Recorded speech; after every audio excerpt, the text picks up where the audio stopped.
Hello everybody, नमस्ते। आज हम जो बात करना चाह रहे हैं वो ये है कि कैंसर सर्जरी में रोबोटिक का क्या रोल है, क्या वो एक्चुअली ज़रूरी है और उससे फ़ायदा होता है कि ये मतलब सिर्फ करने की बात है। रोबोटिक सर्जरी का जो पूरा कॉन्सेप्ट है वो ये है कि इसमें हमको जो एक्सेस है वो एक तो रिमोट एक्सेस मिलता है और इंसिजन जो मिनिमल एक्सेस मिलता है। हमें बहुत बड़ा कट या चीरा नहीं देना पड़ता।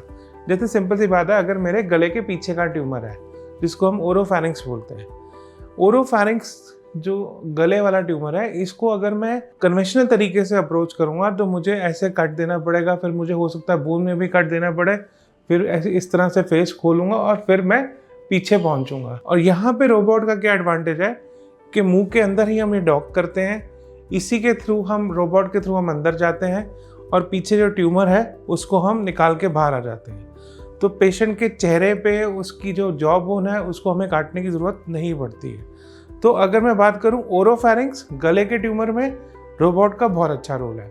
बट अगर सामने कोई टंग पे कैंसर है या गाल में कैंसर है, उसमें रोबोट का कोई फायदा नहीं है, उसमें हम रोबोट एडवोकेट भी नहीं करते हैं। सिमिलरली अगर मैं बात करता हूँ गायनी की, जहाँ पे यूट्रस का कैंसर, सर्विक्स का कैंसर, अब इसमें अगर मुझे सिंपल यूट्रस निकालना है तो उसमें वो देयर इज अ डिबेट कि हम लैप्रोस्कोपिकली करें कि हमें रोबोट एक्चुअली जरूरत है। बात यूट्रस निकालने की नहीं है, बात है कि जब हम यूट्रस के साथ लिम्फ नोड्स भी निकालते हैं, जब हम लिम्फ नोड्स निकाल रहे हैं तो उस केस में रोबोट डेफिनेटली एक एडवांटेज देता है। मैं यूट्रस पे एक डिबेट रह सकता है, बट लिम्फ नोड्स निकालने में कोई डिबेट नहीं है। रोबोट या उससे बेटर है, या तो आप ओपन सर्जरी करो, नहीं तो अगर आपने लिम्फ नोड्स करने हैं तो आप रोबोट से करो। अभी जो नया कॉन्सेप्ट आया है रोबोट में, वो हम यूज कर रहे हैं ब्रेस्ट कैंसर में। अब ब्रेस्ट कैंसर में तो सबसे बड़ी बात है कि ये तो सुपरफिशियल ट्यूमर है, इसमें रोबोट का क्या रोल?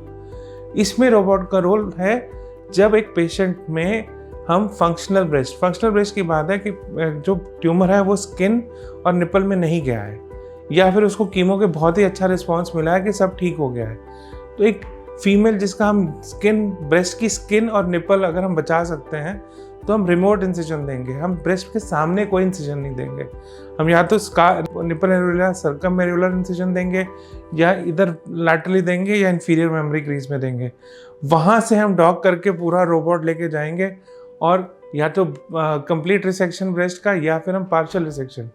अगर मैं ब्रेस्ट कंजर्वेशन भी कर रहा हूँ या पार्शियल रिसेक्शन भी कर रहा हूँ तो रोबोट से मुझे एक उसकी फायरफ्लाई टेक्नोलॉजी है जिससे मुझे दिख जाता है कि ये ट्यूमर एरिया है, ये उसका मार्जिन है। तो हमें इतना ट्यूमर एरिया के साथ ये मार्जिन लेके हमें टिश्यू निकालना है, तो जो रिक्वायर्ड रिसेक्शन है वो हम करते हैं। ये नहीं है कि मैंने ज़्यादा ब्रेस्ट निकाल लिया, और ये भी नहीं है कि हमारे मार्जिन कॉम्प्रोमाइज हो जाए।